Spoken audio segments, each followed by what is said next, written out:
Hey everyone, it's Cassie, and today I'm going to be making a fun, interactive Easter card using Motion Crafts A2 Peekaboo die set and their springy stamp set. Links are in the description below. We're going to get started by die cutting the pull tab using heavyweight cardstock. I'm using Neenah 110 pound cardstock, and fold the tabs on the score line. Next, we're going to look at the stamp set. We want the lines of our grid to be going the same direction as the lines on our stamp. Now we need to cut our grid down to size, so we're going to use that top part of our tab that has the window in it to measure what size we need our grid to be.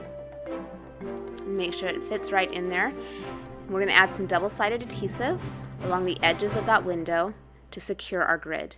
When you glue your grid in, make sure that the lines are perfectly straight. That will be important for the animation to work.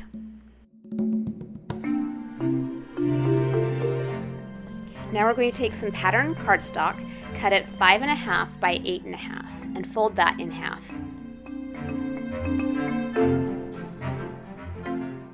Find and mark the center of this panel. You're also going to want to mark the center of the window die. I'm using a permanent marker to mark on the die.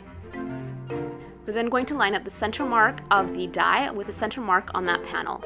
Go ahead and open it up because you only want to cut through one layer, and run that through your die cut machine. This will cut a window and a slit. Next, we'll line up this U-shaped die with the back of that panel and run that through your die cut machine. This will cut the tracks for our pull tab. If your cardstock is double-sided, you're going to want to cut a white panel to fit in between those two slots in the back and adhere that on. This will give you a white surface to stamp your animated stamp. So we're going to do that now. I'm grabbing my MISTI so that I can make sure I have everything lined up perfectly. If you look at the animated stamp, it's the one with all of the lines on it, and you'll see that it has a flat edge. Line up that edge of your stamp on one of the grid lines on your MISTI lid to ensure that you have a perfectly level image. And we're going to go ahead and ink that up with some black ink. And I'm actually going to double stamp this to make sure that I have a very solid image.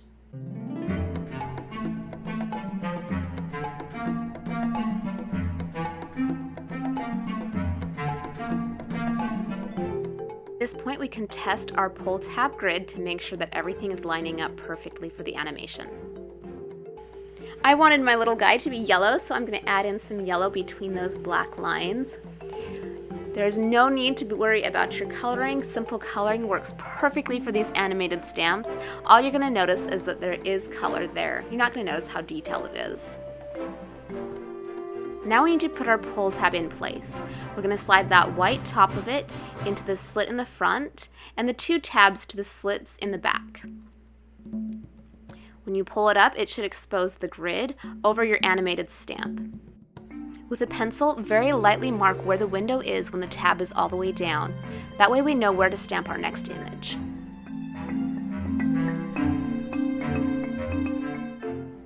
Line up your stamp between your pencil lines. Go ahead and ink that up and stamp it. Now we can carefully erase our pencil lines and color in our little chickie.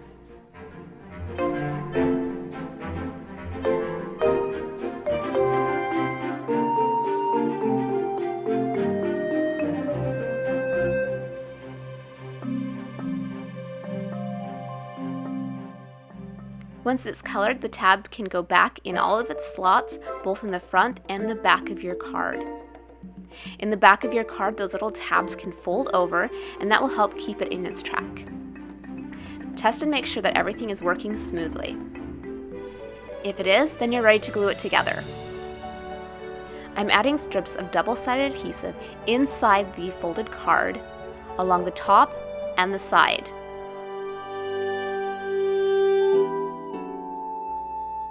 You don't want to add any across the bottom. Leave that open. And then secure it together. We're then going to put adhesive on the back of the card. Make sure you don't put any where the tabs need to be moving up and down. Give them plenty of room to move.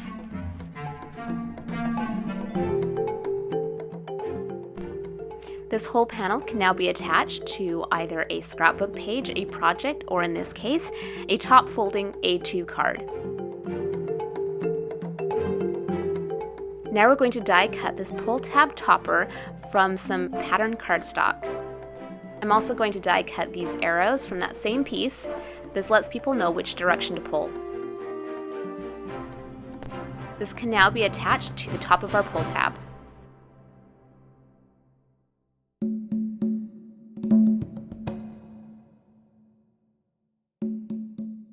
And you can finish embellishing this card any way you'd like. I decided to add in some flowers and a little banner.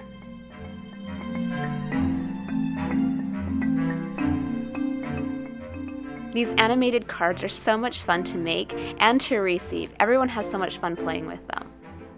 If you want more information on this project or the products I used, go ahead and visit my blog. There's a link in the description below. I also have linked in that description some of the products that I used, as well as the original video that Motioncraft put out for how to put together this slider card. Thanks for watching. Please like and subscribe for more videos. Have a wonderful day.